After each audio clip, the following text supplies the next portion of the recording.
For most of the 1500s, Spain looked like the luckiest empire in history. It discovered. At one point, Spain controlled roughly half of the world's silver supply.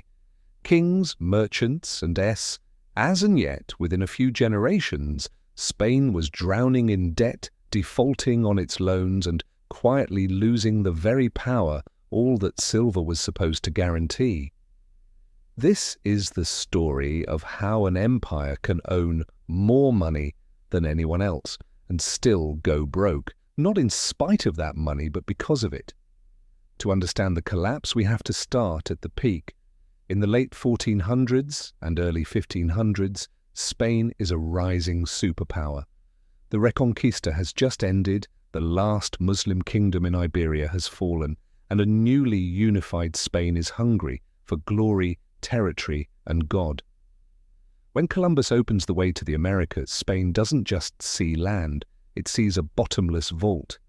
As Spanish conquistadors push into Mexico and South America, they seize control of rich indigenous states and, more importantly, some of the largest silver deposits the world has ever known, especially at places like Potosí in modern-day Bolivia. Every year, treasure fleets cross the Atlantic, chests of silver coins, bars, and ingots guarded by warships and watched anxiously by Europe's bankers. Inside Spain, it feels like a permanent golden age. The crown is rich, the court is splendid, the nobles are powerful, and Spain's armies are feared across Europe. On the surface, this is what winning looks like.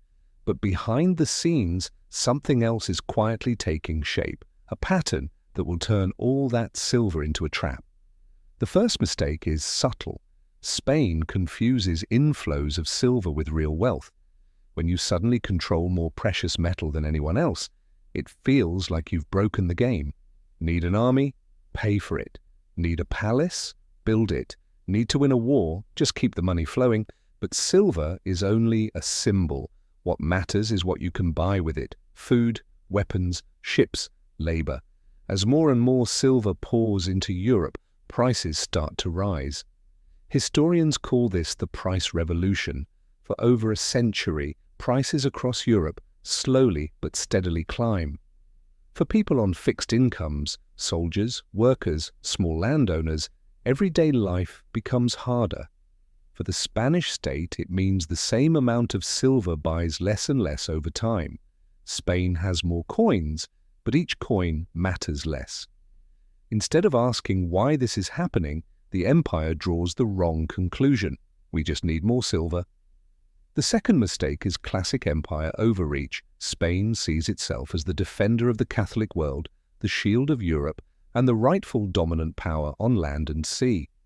That identity is expensive. Spain fights major wars in Italy. It battles the Ottomans in the Mediterranean. It tries to crush Protestant rebels in the Netherlands. It sends the Armada against England. Each war requires soldiers, ships, supplies, and each new conflict is justified by the same logic. We can afford it. The silver will pay. But wars don't wait for ships. The crown often needs money before the treasure fleets arrive.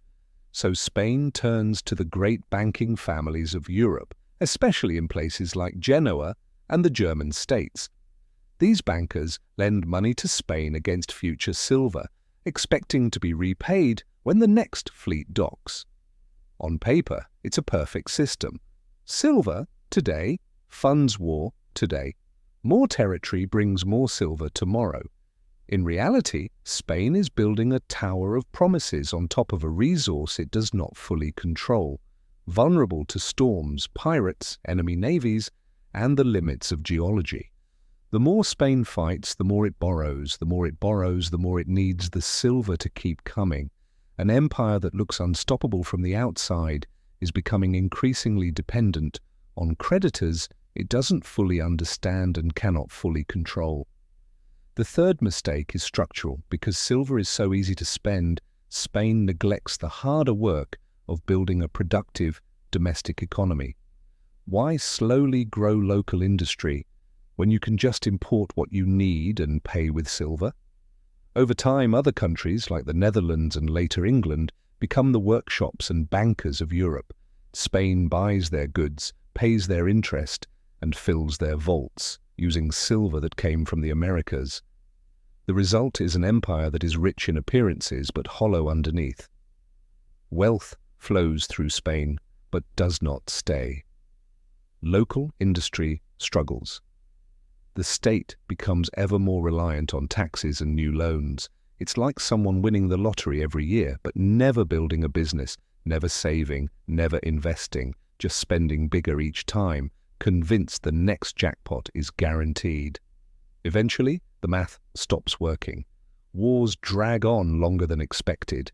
Enemies adapt. Treasure fleets are delayed, captured, or simply not enough. The bankers who once lined up to lend to Spain start to doubt.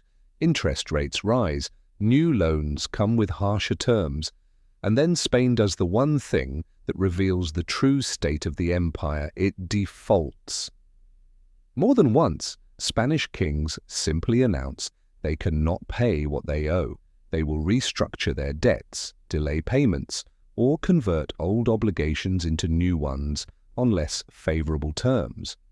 Every default is technically a negotiation, but each one also sends a clear message. We looked invincible from the outside, but inside we are running out of room.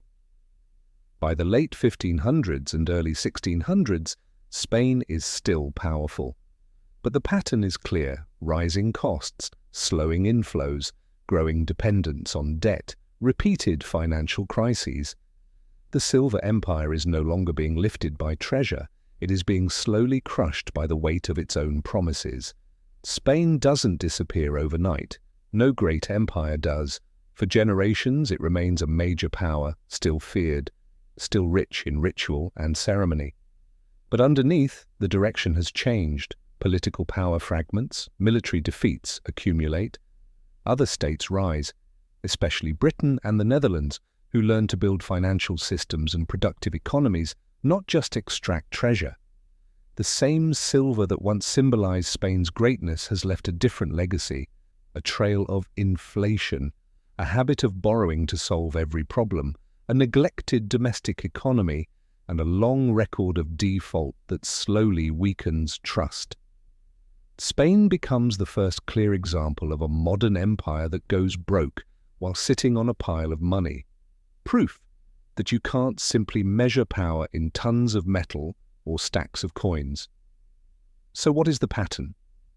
First, a resource windfall: silver, oil, credit, a technology boom. It feels like free power. Then overreach, wars, projects, promises that only make sense if the windfall never ends. Then debt, borrowed against a future that looks certain until it isn't. Then currency and credibility decay. More money chasing the same goods, rising prices, failing trust. And then social fracture. The gains go to some, the pain goes to others. Anger quietly builds. Finally, collapse. Not always an explosion. Sometimes just a long, grinding loss of status, influence, and options. The empire tells itself it is special. History tells us it is not. When you look at Spain in the age of silver, it's tempting to think that was centuries ago, we're more sophisticated now. But look around today. Nations using cheap credit the way Spain used silver. Currencies treated as if they can never lose their status. Governments borrowing as if the future will always bail them out. The labels have changed, from silver coins to digital dollars, but the underlying pattern feels uncomfortably familiar.